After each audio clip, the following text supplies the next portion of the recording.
The House of Usher, A Window to the Soul. Essay example, 1041 words. This essay has been submitted by a student. This is not an example of the work written by professional essay writers. In The Fall of the House of Usher, the phantasmagoric setting Poe creates not only serves as an exquisite background for the story, but also gives the reader insight into the mystery of the characters. Through Poe's descriptive personification, the physical state of the mansion becomes representative of the mental states of the family of Usher and its individual members, granting the reader a glimpse into their enigmatic characterization.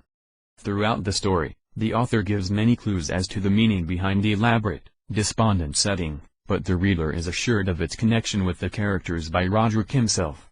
The narrator tells us that Roderick felt an influence which some peculiarities in the mere form and substance of his family mansion has, by dint of long sufferance, he said, obtained over his spirit. Poe 73.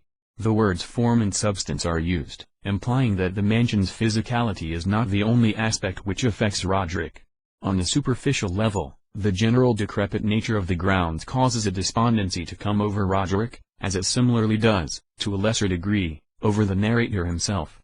However, there is a deeper connection here between the house and Roderick that the narrator does not, and cannot share in. The reader sees that the narrator's description of the house and his description of the man share great similarities. The mansion has bleak walls and vacant eye-like windows which directly mirror the deathly countenance of Roderick. Poe 70. This personification of the mansion serves to make the connection between the house and the character abundantly clear. Initially, Roderick may have adopted those attributes of the mansion in which he lived, yet as the metaphysical link between the two forms grew in strength, the house in turn began to adopt attributes which became manifest in Roderick's mind. With this connection thus established, the author goes on to give clues as to the mental state of the family members and, from that, foreshadows the end of the narrative. The narrator remarks that, there appeared to be a wild inconsistency between the mansion's still perfect adaptation of parts and the crumbling condition of the individual stones. Poe 71. Here, the individual parts are representative of the members of the family of Usher insofar as they still make up a house of nobility, but their personal stability is unreliable. Thus foreshadowing is employed when the question is raised, how long can a building stand if each of its stones is weak? How long will it take for the insanity of the individual members to bring down the entire family? Similarly, as the house is representative of Roderick himself, the parts of his mind are crumbling and will not be able to support him much longer. The large crack in the house further points to the eventual downfall of the family, a barely perceptible fissure, which runs the length of the house. Poe 71. This further points to the mental state of the inhabitants of the house. One may even recall the term crack used to describe the clinically insane. Although at the beginning of the story, Roderick appears to be still whole in some aspects, participating in regular activities and ordering the affairs of his household, the manner in which he does them truly frightens the narrator. This strange effect is manifested in the mansion, as the narrator says, I still wondered to find how unfamiliar were the fancies which ordinary images were stirring up. Poe 72. The narrator has seen grand houses and curiously adorned rooms before, but the particular combination of these attributes is what strikes fear in his heart.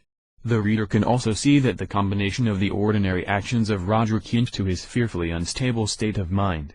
In the very room where Roderick waits upon his guest, the same parallel exists. There many books and musical instruments lay scattered about, but failed to give any vitality to the scene. Poe 72. Although Roderick paints and reads, these activities do not inspire life within him. His mind remains in the clutches of death and chaos despite the stimulation of the arts.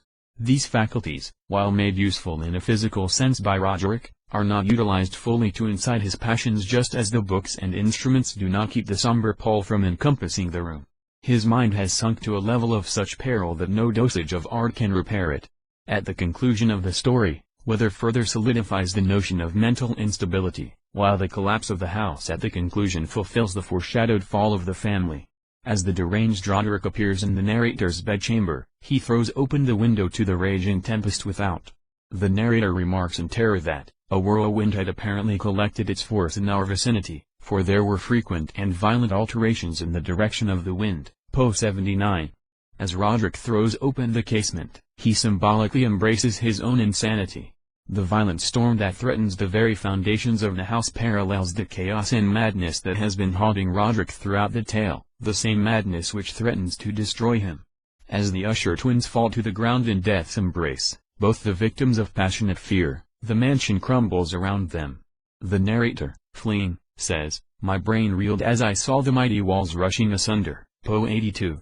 The fissure and the individual crumbling stones coupled with the raging storm become too much for the structure to bear, and it collapses into the tarn.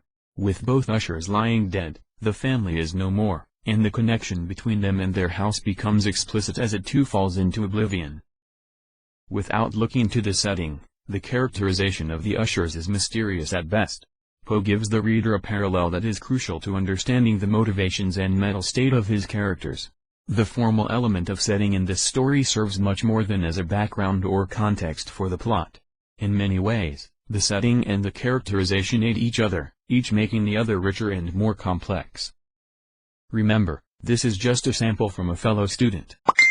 Need to write an admission essay or any other written educational work? Place your order on the Edita Paper service. EditaPaper.com is a professional online service where in a few minutes you will find a professional author for writing any educational work, from an easy essay to writing a doctoral dissertation. We are completely confidential and give you a guarantee that if the work done does not suit you, we will refund your money. Register at EditaPaper.com for free now and get a discount.